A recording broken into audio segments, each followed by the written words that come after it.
নমস্কার বন্ধুরা, আমি টুম্পা বলছি। তো প্রতিদিনের মতন চলে এসেছি একটা নতুন রেসিপি নিয়ে।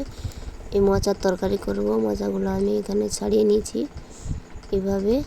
তো এবারই তার দুটো জিনিস কেটে নেব।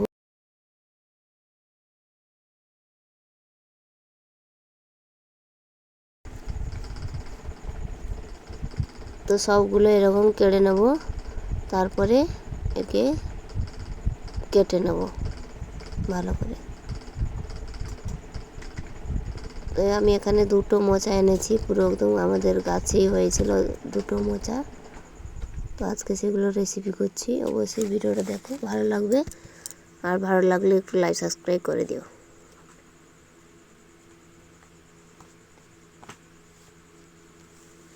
তো এইভাবে প্রত্যেকটা ছাড়িয়ে নেব।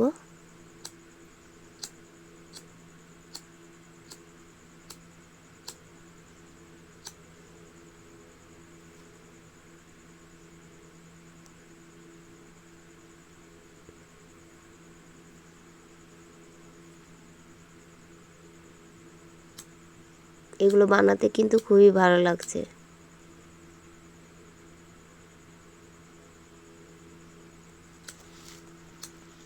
তো সবগুলো এইভাবে ভালো করে বানিয়ে নেব। এইগুলো নাকি খেলে পেটের প্রচুর গণ্ডগোল হয়, তাই জন্য এইগুলো বের করে দিতে হয়।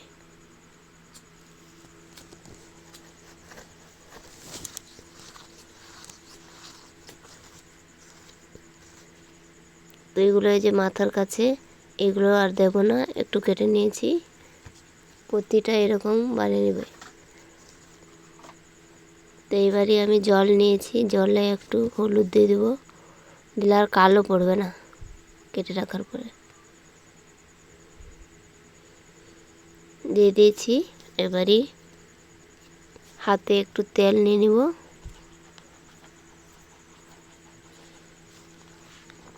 তারপরে এগুলো কাটবো। ভালো করে সব মাখিয়ে নেব প্রত্যেকটা জায়গায়। এবারে কুচি কুচি করে সবগুলো কেটে নেব। মাথার দিকটাই আগে কেটে নেবে, তারপরে কুচি কুচি করে সেটা ফেলে দিতে হবে। তারপরে এইগুলো নিয়ে নেব, এইভাবে কেটেছি।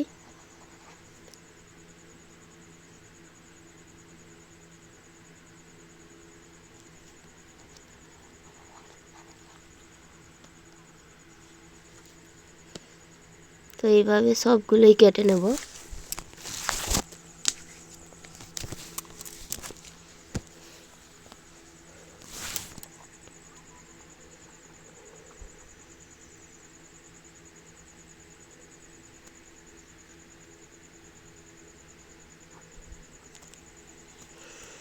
ছোট ছোটগুলো এগুলো কোনো বানাতে হবে না, এগুলো এমনি খালি কেটে নিলেই হবে। আর বড়গুলো এগুলো একটু বানিয়ে নিতে হবে।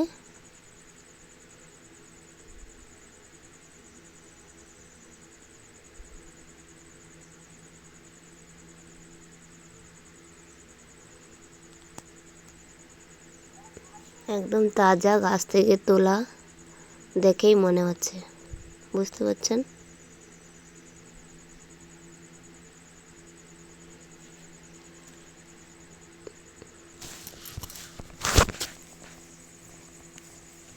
এইভাবে প্রত্যেকটা আমি কেটে নিয়েছি।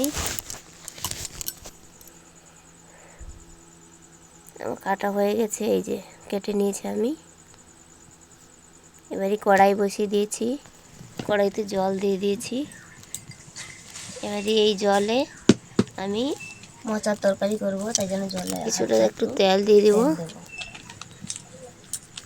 তারপরে কেটে রাখা আলু, বেগুন কালো না পড়ে যায় এগুলো দিয়ে দেব। তারপরে ভিজিয়ে রাখা ছোলাটা দেবো, দিয়ে দিলাম। কেটে রাখা আলু, বেগুন, ছোলাটা দিলে খুবই ভালো লাগে খেতে। আলু বেগুনও দিয়ে দিলাম। তারপরে কেটে রাখা মোচাটাও দিয়ে দেবো এর উপরে, পরিমাণ মতন লবণ, তারপরে হলুদ, এটা পরিমাণ মতন দিয়ে দিলাম।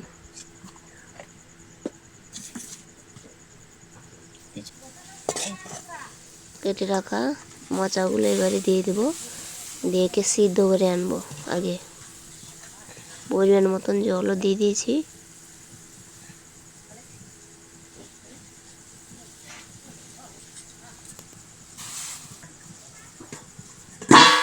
একটু চাপা দিয়ে একে সিদ্ধ করে নেবো ভালো করে।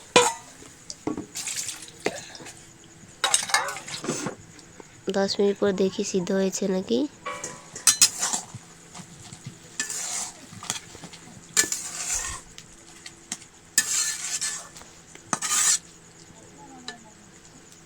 তো দেখি মনে হচ্ছে আর একটু হবে সিদ্ধটা, তো আর একটু সিদ্ধ করে নিই, দিলে কিন্তু খেতেই ভালো হবে।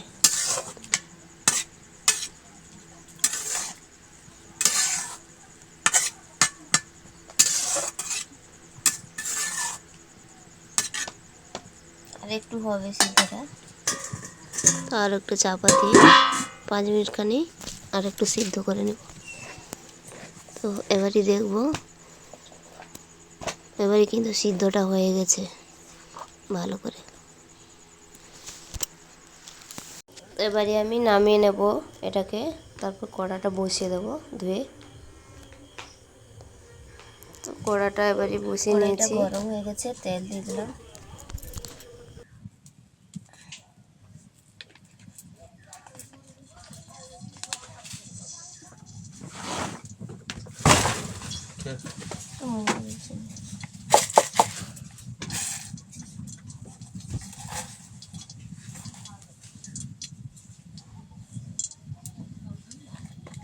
চিনি দিয়ে দিলাম, তেলটা গরম হতে হতে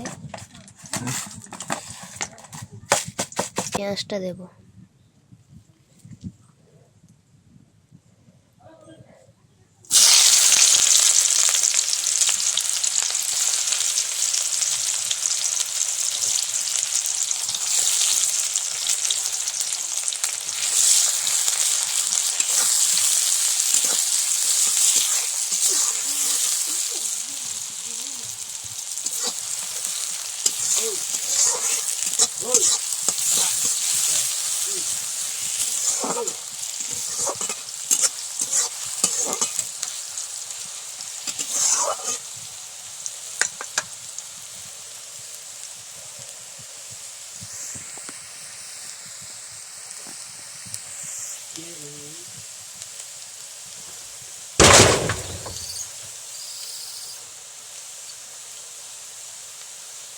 পেঁয়াজটা একটু লাল লাল হয়ে গেলে আদা রসুন বাটাটা দেবো।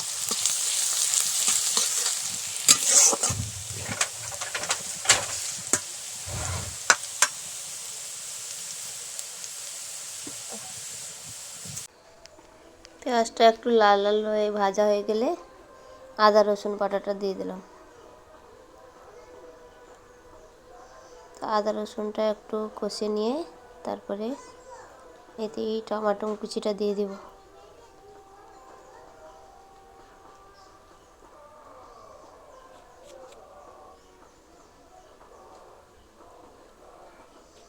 টমেটো কুচি দিয়ে দিয়েছি, তো নাড়িয়ে নিয়ে এবারে এতে আমি হলুদ দেব,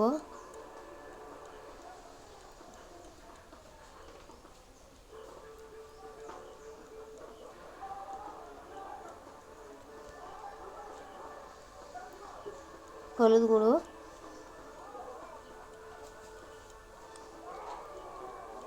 2 চামচ হলুদ গুঁড়ো, তারপরে শুকনো লঙ্কা গুঁড়ো 2 চামচের মতন দিয়ে দিলাম। তো এটাকে এই তেলে একটু কষিয়ে নিয়ে তারপরে হালকা একটু জল দিয়ে দেবো, হাফ বাটি মতন।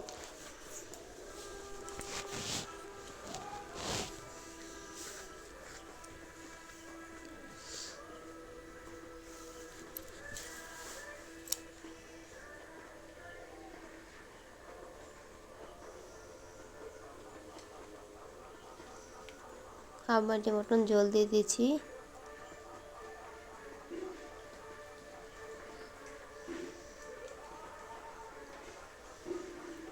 ভালো করে এবারে ফুটিয়ে নেব।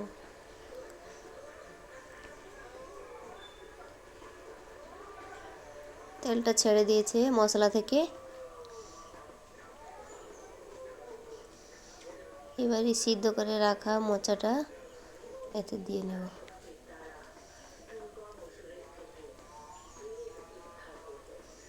ভালো করে একে কষিয়ে নেব।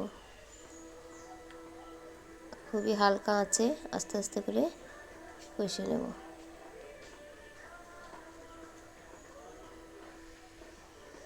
আলু বেগুনগুলোকে একটু ভেঙে দেব।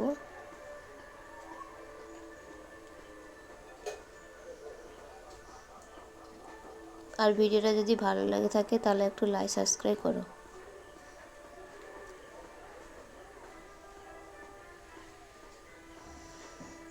খুবই হালকা আছে, ভালো করে কষিয়ে নেব। গরম গরম ভাতের সঙ্গে খুবই ভালো লাগবে এই রেসিপিটা, আর কিছুই লাগবে না।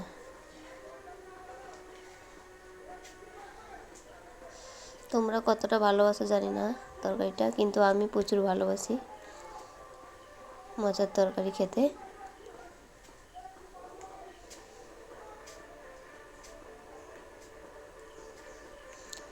কতটা সুন্দর লাগছে দেখুন।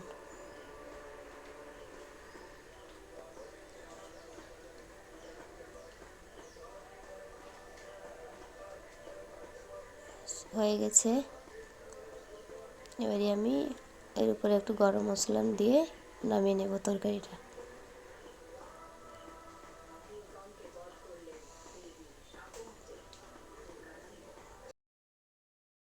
আমাকে একটু ভালোবাসা দিয়ে পাশে থাকো নতুন নতুন ভিডিও পাওয়ার জন্য। এখনকার মতন আসছি পরের নতুন ভিডিও নিয়ে।